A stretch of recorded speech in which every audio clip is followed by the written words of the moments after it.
This portion of Carlos and Lisa is brought to you by Global Grins.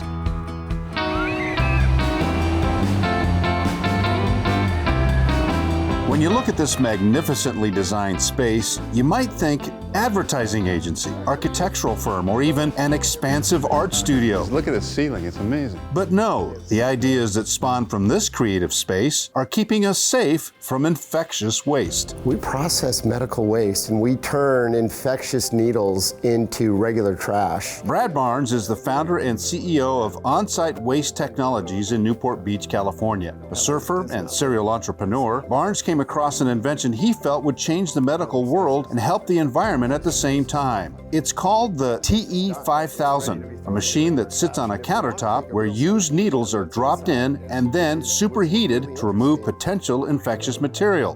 What comes out is melted, sterilized waste. Isn't that fascinating? So I'm not an expert in medical waste. In fact, I spent every day of my life staying out of a doctor's office.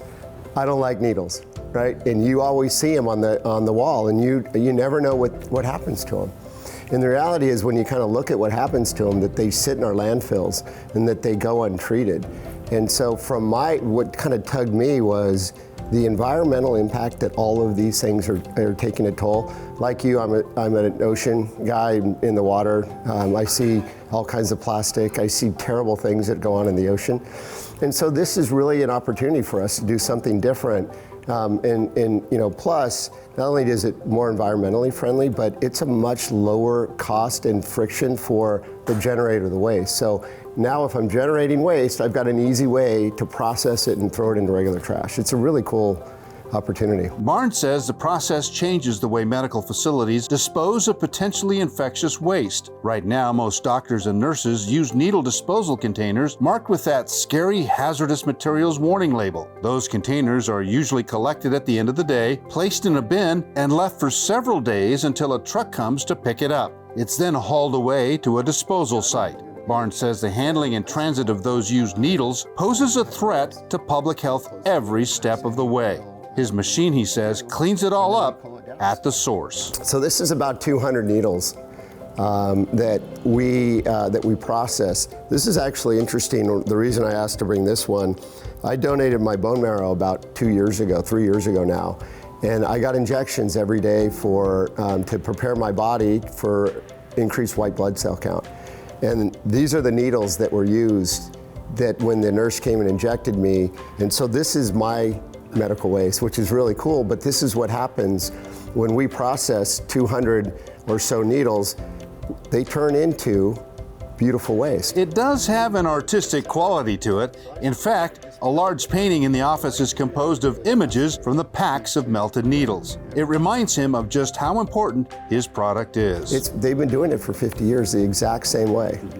And so we're trying to really make a difference and change the way in which the environment accepts it and change the way in which the environment handles all the emissions.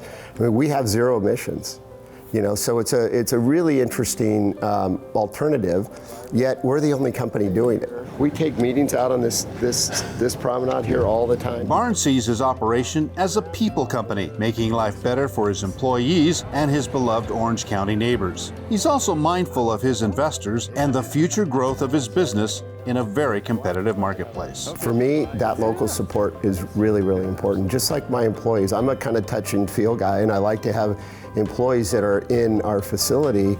And while it's not always realistic, when you can have that, it's the same value that I get from my investors. Being able to touch them, they can look at us, and it's just a better relationship. What's your hope for the future here, let's say 5 to 10 years? Yeah, I mean, look, I know enough about my skill set to know that 5 years is probably about my horizon. And I want to build it to a place where a big strategic can come in and really leverage what we've started. My desire is to have others kind of really leverage their relationships, not just my effort. And so we'll do that, and probably in 5 years, I might be catching a few more waves than I am today.